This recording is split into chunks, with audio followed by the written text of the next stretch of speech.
Hello students. मैं अनुराधा कुमारी नायक, इतिहास विभाग, मारवाड़ी कॉलेज रांची।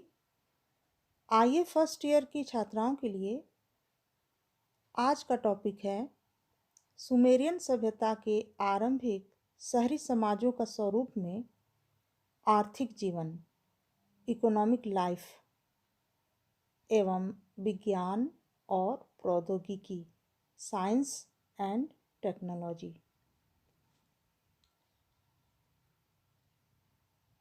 आर्थिक जीवन, इकोनॉमिक लाइफ। प्राचीन मिस्र और भारत की तरह सुमेरी अर्थव्यवस्था का मुख्य आधार कृषि ही था। पशुपालन और व्यापार उनके आर्थिक जीवन के दो अन्य प्रमुख आधार थे। सुमेर के भूभाग में खेती करने वालों के प्राचीनतम अवशेष हुसन्ना से मिले हैं। सिंचाई की व्यवस्था उन्नत थी। नगरों में नहरों का जाल बिछा हुआ था, इसीलिए उनकी खेती बहुत ही उन्नत थी। ऐसा कहा जाता है कि बीज से 100 गुनी उपज होती थी। वे गेहूं, जौ एवं खजूर तथा अनेक प्रकार की सब्जियों का उत्पादन करते थे। खेती में जमीन को खोदने के लिए हल का प्रयोग होता था, जिसे बैल खींचते थे। मंदिरों के पास फलों के बगीचे होते थे तथा मछली पालन भी किया जाता था। 1949 से 50 ईस्वी में निपुर नगर के उत्खनन में एक 1700 ईसा पूर्व का कृषि संबंधित अभिलेख मिला है। इससे विद्वानों ने अनुमान लगाया कि ये प्रथम कृषि पंचांग होगा। कहा जाता है इसे प्रथम कृषि पंचांग। ये लोग गाय, भेड़ और बकरी भी पालते थे। गधे, गाड़ियों और रथों में जोते जाते थे। कृषि के लिए धातु की दरांती का उपयोग करते थे। तंदूर जैसे चूल्हे बनाकर उस पर रोटी पकाई जाती थी। भूमि के स्वामी सम्राट, सैनिक और पुरोहित होते थे। कृषि कार्य दासों द्वारा कराए जाते थे तथा कभी कभी भूमि खेती करने के लिए ठेके पर दे दी जाती थी। रुई और ऊन की पैदावार अच्छी होती थी।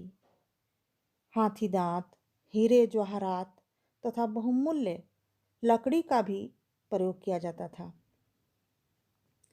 सुमेर शहर उद्योग धंधों और व्यापार का बहुत बड़ा केंद्र था। यहाँ के निवासी ऊनी और सूती वस्त्र बनाना जानते थे। चाक पर मिट्टी के बर्तन बनाए जाते थे। ये लोग भिन्न भिन्न प्रकार के धातुओं का प्रयोग जानते थे। सोने चांदी के आभूषण के अतिरिक्त इन धातुओं के बर्तन भी बनाए जाते थे। पत्थर और लकड़ी के अलावा कांसे, तांबे और जत्थे आदि के औजार और हथियार बनाए जाते थे। खाद्य सामग्री के बदले व्यापारी विदेशों से लकड़ी, पत्थर, सोना, चांदी और तांबा मंगवाते थे। आयात निर्यात अधिकांश व्यापारिक काफिलों द्वारा किया जाता था। वे सामान ढोने में ऊंट और गधों का उपयोग करते थे। सुमेरवासियों ने पालदार नाव का आविष्कार कर लिया था, जिसका प्रमाण एरिडू की खुदाई में ज्ञात होता है। सुमेरियन छोटी छोटी नावों पर सवार होकर दूर दराज के नगरों में जाते थे। दूर दराज जाकर वे व्यापार करते थे। सरकार व्यक्तिगत व्यापार को प्रोत्साहन देती थी। स्थानीय और भीतरी व्यापार में भी अदल बदल प्रणाली चलती थी, परंतु धीरे धीरे तांबा और चांदी का व्यापार का माध्यम बन गए। तांबा और चांदी के टुकड़ों पर सरकारी मुहर लगती थी। लोग आपस में ऋण भी लेते देते थे। ऊर नगर में ब्याज लेने का प्रचलन था। यह दर अनाज के ऋण के लिए थी। चांदी के कर्ज में भी ब्याज लिया जाता था। लोगों के जीवन का आधार व्यापार होने के कारण सरकार को व्यापार और उद्योग के लिए नियम बनाने पड़े थे। व्यापार तथा लेन देन में बेईमानी करने पर कठोर दंड मिलता था। दंड का भी यहाँ प्रावधान था। लेन देन के लिए लिखा पढ़ी होती थी। तौल माप के लिए बट और पैमाने पर सरकार की मुहर लगे होते थे। जैसे कि लेन देन तथा व्यापार के लिए विदेशों में मंडियाँ भी थी, जहाँ व्यापार को सुगम बनाने के लिए आढ़ती और अभिकर्ता होते थे। सुमेरिया का व्यापार भारत और अनातोलिया से होता था। मुरसलिस नामक एक व्यापारी के घराने के एक लेख में भारत के साथ हिस्सा व्यापार का उल्लेख मिलता है। लेन देन के हिसाब किताब में गीली मिट्टी का प्रयोग होता था। गीली मिट्टी नरम मिट्टी से ही तख्तियाँ वे बनाते थे और लिखते थे। बाद में आग में पकाकर उसे रख लेते थे। अब हम देखेंगे विज्ञान और प्रौद्योगिकी, साइंस एंड टेक्नोलॉजी। सुमेरियन सभ्यता के आरंभिक समाज ने विज्ञान एवं प्रौद्योगिकी के क्षेत्र में भी प्रगति कर ली थी। इन्होंने ही बेबीलोनिया और असीरिया के लोगों को नक्षत्रों का ज्ञान और गणित विद्या सिखाई। इन्होंने एक परिधि को 360 भाग में बांटा। इन लोगों ने चंद्र वर्ष की परिकल्पना कर उसे 12 चंद्रमाहों में बांटा। मास को 29 या 30 दिन और 4 सप्ताह में बांटा। दिन को 24 घंटों में विभाजित किया। प्रत्येक घंटे को 60 मिनट में बांटा। इन्होंने नाप एवं तौल में भी खोज की। नाप और तौल की खोज यहीं से होती है। भूमि का क्षेत्रफल निकालने में भी वे बहुत दक्ष थे। नक्षत्रों की खोज में ये निष्कर्ष पर पहुँचे कि नक्षत्र का संबंध मानव जीवन से है। जिस प्रकार हम 10 की इकाई का उपयोग करते हैं, उसी प्रकार आरंभिक सुमेरियन समाज की प्रमुख इकाई 60 थी। इसे षड्दाश्मिक प्रणाली कहा जाता है। अभी वे जोड़ की पद्धति से परिचित नहीं थे। उन्होंने कई नक्षत्रों का अध्ययन किया था।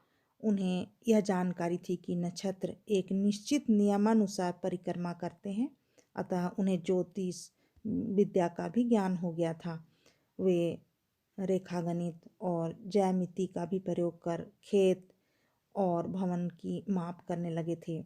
उनकी भार की इकाई मीना थी, जो 60 सेकल के बराबर होते थे। एक मीना लगभग 1 पाउंड से कुछ अधिक होता था। 1 सेकल 8.416 ग्राम के बराबर होता था। 1954 में 3000 वर्ष ईसा पूर्व का एक अभिलेख मिला है, जिसमें वैद्य चिकित्सा के महत्वपूर्ण नुस्खे मिले हैं। इसे विश्व इतिहास का प्रथम भेषज संहिता कहा जाता है। परंतु व्यापार में यहाँ चिकित्सा शास्त्र जादू टोने से संबद्ध थे। बीमारी के इलाज के लिए वे ओझा के पास जाते थे। प्रायः पुरोहित वर्ग के लोग ही बीमारी को ठीक करते थे। प्रौद्योगिकी के क्षेत्र में भी वे प्रगतिशील थे। सुमेरिया का आरंभिक समाज नाव की जानकारी रखता था। कृषि कार्य हेतु हल बनाने की तकनीक से भी वे परिचित था। इस प्रकार विज्ञान के क्षेत्र में उन्होंने आश्चर्यजनक प्रगति कर ली थी, जिसमें से कुछ का हम आज भी प्रयोग कर रहे हैं।